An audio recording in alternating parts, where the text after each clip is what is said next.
and welcome to the first instalment of the 2007 CineCity Film Festival podcast. I'm your host, Marvin Belle. To continue with CineCity podcast tradition, we kick things off with an interview with the multi-talented Nick Cave, who sat down with author and film programmer Jason Wood to talk about the process of composing the soundtrack with his long-term collaborator Warren Ellis of Andrew Dominik's The Assassination of Jesse James by the coward Robert Ford, which previews during CineCity on Friday the 16th of November. It's probably a simple question, but I was just going to start with Andrew Dominik, really, because I was a huge fan of Chopper, which seems a long time ago already, and I just wondered how you came to know Andrew and his work, because I know he used Release the Bats in Chopper, so I wondered if it was somebody you knew before. He's a kind of generation younger than I am, actually, but he's sort of came up in the Melbourne scene as well. He asked me if I think we had meetings about me personally doing the music to Chopper, which seemed very exciting, and I kind of read variations on the script and stuff like that as he tried to get it off the ground. And eventually, I think I went to England, and we lost contact about that. And Mick Harvey, who's also in the Bad Seeds, ended up doing the music, the award-winning music to that fucking thing, and which was fine. Andrew kind of had me in his back of his mind to do the next film. Mm. And I did that with Warren Ellis, who I collaborate with on all of these sorts of things. And you've got a long track record of collaborating with Warren, and this is more of a music-related question before we get back to Jesse James, but how does the work that you do with Warren differ from the stuff that you do with the Bad Seeds? I mean, obviously Warren's in the Bad Seeds, and the stuff that you do with Grinderman. You know, what kind of different processes involved with the soundtrack work? Well, not a lot, actually.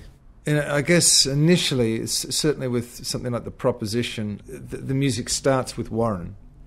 And a lot of the Grinderman music, and even Bad Seeds music, in some kind of way starts with Warren. It starts with work that he does on his own at home, making loops and all of this sort of stuff, that quite often, when he plays them, sets up a general atmosphere for a piece of music or a song or whatever. And he in that respect, has become more and more important in what I'm doing at the moment. And we've done many things together now. In the last few years, we just do stuff all the time, pretty much. If we're not making records, we're doing soundtracks for things. Very small things, much bigger things, like the Jesse James piece. That was interesting, because we did music for the Jesse James film. In fact, we did music for the Jesse James film before the film was made. We were kind of raring to go, and we just felt that if we sent some kinds of music, they might indicate where we could go with music, or where we should not go with music. And so we sent a lot of stuff that we recorded here in Brighton. And we recorded about 20 pieces of music and sent that to Andrew. And actually the main piece of music that's used comes from that. It is actually the thing that we recorded in that session. But that was a good way of Andrew being able to say, rather than just speaking in abstract terms about music, I want it kind of sad and melancholy or whatever, he could say, well, that bit's good and that bit I don't like. You get the sense that so much attention has been paid to the music in this film, and it must be very gratifying to you and Warren when you're working on something to know that it isn't just a sidebar to the visuals that's going on. Yeah, it was gratifying. It was also intensely frustrating, because we sent him music, especially we went back into the studio to record the music properly, and we wrote music and we recorded stuff and then sent it to him. And really, I think certainly in the first time in my life, they came back, well, I like this bit and this bit, the rest I don't like. You know, and we're like, what do you mean you don't like what we've done? And this was because we work as our own bosses and things, and this is the music, here it is, this is what you get, and that's it. Andrew kind of had the budget to keep sending us back in the studio, and we were cursing his name, and it was a chastening kind of experience. But he just pushed us really, and ended up getting really amazing stuff out of us. And in terms of, I was going to ask about the actual process of doing the bit. It must be very difficult to do compositions to a film which doesn't exist yet. Is that the way that you've worked previously on To Have and to Hold and Go to the Civil Dead? It must be very hard. Not so much To Have and to Hold, unfortunately. we kind of spotted, if that's the word, a lot of To Have and To Hold. So there was this little scene that we needed certain music for, and we kind of thought about it and wrote the music for it. And actually, for us, that's kind of disastrous, sort of. And it's, what's his name? The guy who does that really well. You know, the Batman guy. And Danny Elfman. No. Oh, fuck. I'll remember. Composer? Yeah, the composer, right, who's sort of all over everything. Oh, yeah, that wasn't Danny Elfman. Hans Zimmer. Hans Zimmer. Yeah, we You got can do a massive edit there. Yeah.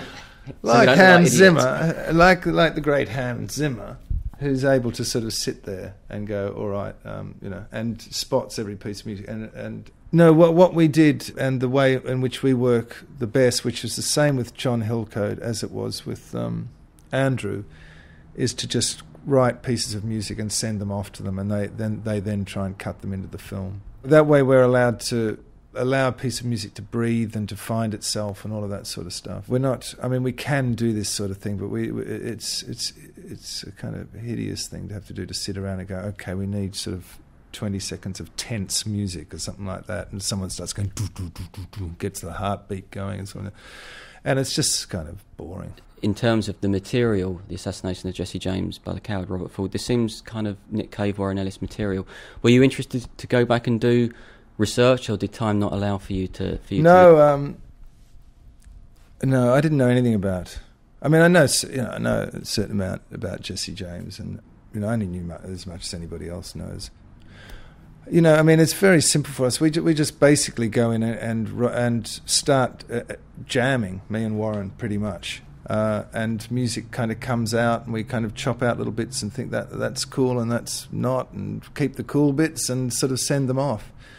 But we work incredibly fast, and we get a lot of this stuff, so we can send off, 20 pieces of, major pieces of music, and do that in a couple of days, and then that's, and that really gives someone something to work from. The music isn't melancholic.